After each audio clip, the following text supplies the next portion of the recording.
చంద్రబాబు నాయుడు గారు మా జగన్మోహన్ రెడ్డి గారిని భూస్థాపితం చేయాలి అని ఆయన మాట్లాడుతున్నారు. ఆయన పార్టీ నాయకులు కూడా ఆ మాటల్ని ఇంకొంచెం పెంచి మాట్లాడుతూ ఉన్నారు. అంటే దీని వెనకాల ఒక పెద్ద కుట్ర నడుస్తుందని మనకు స్పష్టమవుతా ఉంది. ఒక కుట్రకు తెరలేపుతున్నారు. ఎందుకంటే ప్రజల్లో వస్తున్నటువంటి ఆదరణ, ప్రజల్లో కూటమి ప్రభుత్వం పైన చంద్రబాబు నాయుడు గారి నాయకత్వం మీద వస్తున్నటువంటి వ్యతిరేకతను వాళ్ళు మంచి చేసుకునే దాని మీద లేక జగన్మోహన్ రెడ్డి గారిని మా పార్టీని ఏదో భూస్థాపితం చేయాలని మాట్లాడుతూ ఉన్నారు. అంటే ఇలాంటి ఒక కుట్రకు తెరలేపి జగన్మోహన్ రెడ్డి గారు లేకుండా చేయాలి అనేటువంటి ఒక ప్రయత్నము, ఒక వాళ్ళల్లో ఉన్నటువంటి ఒక రాక్షస కోరికలు అనేది వాళ్ళ యొక్క మాటల్లో వ్యక్తపరుస్తూ ఉన్నారు. కాబట్టి నేను చెప్తా ఉన్నాను, మీరు ఈ రోజున మీరు హామీలు ఇచ్చిన, మీరు మాట్లాడినటువంటి, మీరు చంద్రబాబు నాయుడు గారు ప్రజలకు ఏదైతే సూపర్ 6 అని హామీ ఇచ్చాడో ఆ హామీలను జగన్మోహన్ రెడ్డి గారు జనాల్లోకి వచ్చి ప్రశ్నిస్తూ ఉంటే, లేదా మా నాయకులు వైఎస్ఆర్ కాంగ్రెస్ పార్టీ వాళ్ళు అనేక ప్లాట్ఫామ్స్ లో ప్రశ్నిస్తే మరి వాళ్ళ మీద కేసులు కడతా ఉన్నారు, వాళ్ళని నానా స్టేషన్లకు దిప్పి రకరకాల ఇబ్బందులు పెడుతున్నారు కదా. మరి మీరు మాట్లాడుతున్నారు, మిమ్మల్ని ఏం చేయాలి? సేమ్ మీ మీద కూడా అప్లై చేయాలి కదా. మరి ఖచ్చితంగా అంటా ఉన్నాము, బుచ్చయ్య చౌదరి గారు ఏదైతే మాట్లాడుతూ ఉన్నారో మేము దాన్ని తీవ్రంగా ఖండిస్తున్నాము.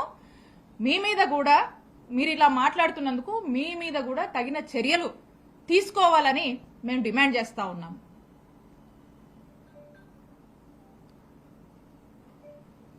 ఇందాక నేను మాట్లాడినట్టు పల్నాడు జిల్లాలో పెద్ద ఎత్తున ఈ కార్యక్రమం సక్సెస్ అయితే పార్టిసిపేట్ చేసిన అందరి మీద కూడా ఇక్కడ ఉన్నటువంటి పోలీసులు కేసులు కట్టారు.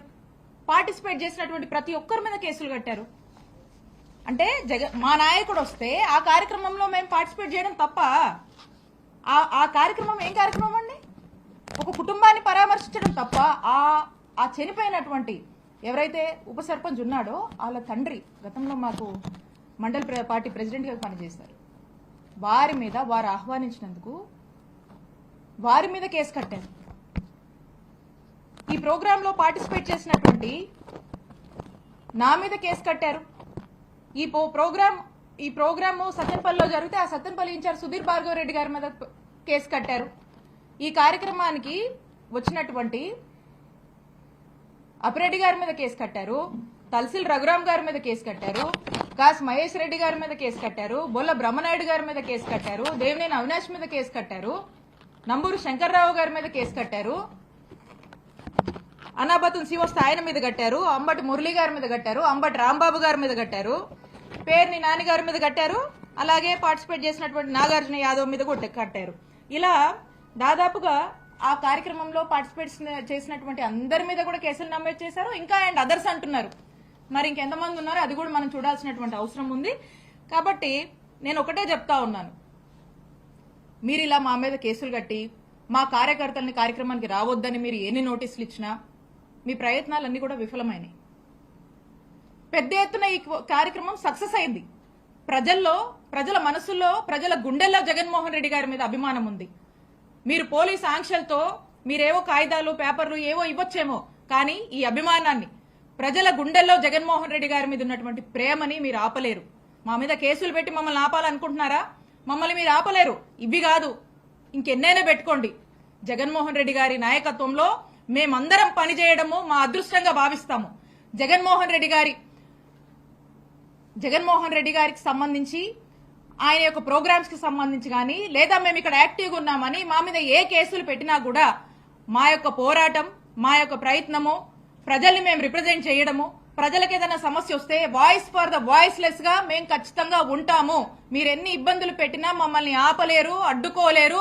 మీరు ఎన్ని అడ్డంకులు క్రియేట్ చేస్తే ఇంకా బలంగా మేము నిలబడతాము, ముందుకు వెళ్తాము అని తెలియజేసుకుంటూ చివరిగా మీరు ఏదైతే ఆంక్షలో ఇంకోటో మీరు విధిస్తున్నారో, మీరు చేస్తున్నారో, క్లియర్గా కూడా మీ అడ్మినిస్ట్రేషన్ ఫెయిలియర్, మీ యొక్క అడ్మినిస్ట్రేషన్ ఫెయిల్ అయింది. కాబట్టి దాన్ని కప్పిపుచ్చుకునేందుకు మా మీద ఇవన్నీ కూడా ఈ కేసులు కట్టడం కావచ్చు, లేదా ఇంకోటి కావచ్చు, మీరు మా మీద అన్ని వేస్తున్నారు. కానీ ప్రజలు ఒకరు స్పష్టంగా గమనిస్తున్నారు.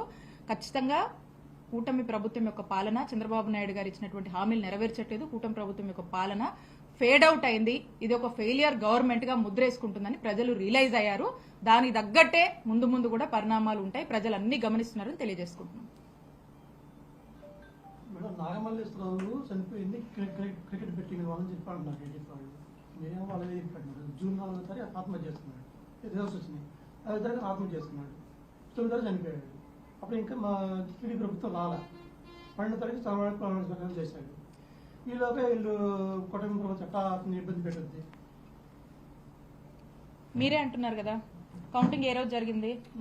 4వ తారీఖు జరిగింది కదా. కౌంటింగ్ జరుగుతూ అలా కౌంటింగ్ ప్రారంభమైన కొన్ని గంటల తర్వాతనే ఏదైతే కూటమి ప్రభుత్వం అధికారంలోకి రాబోతుందనేటువంటి ఒక సెన్స్ ఉందో అప్పటికే ఆ కౌంటింగ్ జరుగుతుంది, నువ్వు ఊళ్ళో ఉండొద్దు, చెయ్యొద్దు, అది ఇదని చెప్పేసి పిలిపించి పోలీసులు చాలా హెరాస్మెంట్ కి గురి చేసి తన్ని గుంటూరు వెళ్ళిపోండి, ఇక్కడికి వెళ్ళిపోండి, అక్కడ వెళ్ళిపోండి అని చెప్పి హెరాస్ చేయటము. ప్రభుత్వం ఆ రోజే రిజల్ట్స్ మనకు అర్థమవుతా ఉంది. ప్రభుత్వం మారుతుంది, ఈ కూటమి ప్రభుత్వం అధికారంలోకి రాబోతుంది. ఇక వాళ్ళు అనేక ఒత్తిళ్లు చేసి హెరాస్మెంట్ చేసి తన్ని ఉండొద్దు అని వేధించినటువంటి తీరుకి మనస్తాపానికి గురై తను ఆత్మహత్య చేసుకున్నాడు తప్పితే ఏదో ఎక్కడో క్రికెట్ బెట్టింగ్లని మీరు అన్నంత మాత్రాన అయిపోదు. మనిషి ప్రాణం తిరిగి రాదు కదండి. మీరు ఎన్ని నిందలేసినా, మీరు అది ఎంత డిజోన్ చేసుకునేటువంటి కార్యక్రమం చేసినా ఖచ్చితంగా పోలీసుల హెరాస్మెంట్ వల్ల జరిగినటువంటి హత్య కాబట్టి ఇది కూటమి ప్రభుత్వం వచ్చాక ఆ ప్రభుత్వం ఒత్తిళ్లు, ఆ పోలీసుల యొక్క ఒత్తిడి ద్వారా జరిగినటువంటి ఆత్మహత్యగానే చూడాల్సినటువంటి అవసరం ఉంది.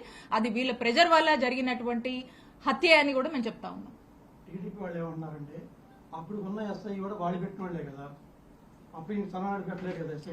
మీరు చెప్పండి, జూన్ 4 రిజల్ట్స్ వచ్చింది, ట్రెండ్ అర్థమైపోయింది, గవర్నమెంట్ మారుతుంది, ఏమంటారు ఆ రోజు మీరు? కాదండి పరిస్థితులు మీరు చెప్పండి. ఆ రోజున్న పరిస్థితి మీరు చెప్పండి. ప్రభుత్వం గవర్నమెంట్ రిజల్ట్స్ వచ్చిన తర్వాత ప్రభుత్వం మారిందా, మారుతుందా, మారట్లేదా, ఏమనంటారు దాన్ని మీరు? స్పష్టత లేదంటారా? మారుతుంది కదా. దాంట్లో భాగంగానే ఇమీడియట్ గా హెరాస్మెంట్ స్టార్ట్ చేశారు. మరి ఎక్కువ హెరాస్మెంట్ చేశారు కాబట్టి చచ్చిపోయారు. అంతకుముందు క్రికెట్ బెట్టింగ్స్ లో కావాలంటే ముందు ఎప్పుడు జరిగి ఉండొచ్చు కదా. అనవసరంగా ఆ నింద తన మీద మోపుతున్నారు. నింద మళ్ళీ బలంగా రుద్ది ఆ నిందను నిజం చేసేటువంటి ప్రయత్నం చేస్తున్నారు. అది తప్పు. చనిపోయినటువంటి మనిషి చనిపోయాడు, ఆ కుటుంబం బాధలో ఉంది. అందుకని జగన్మోహన్ రెడ్డి గారు వచ్చి ఆ కుటుంబానికి భరోసానిచ్చి పరామర్శించడం జరిగింది.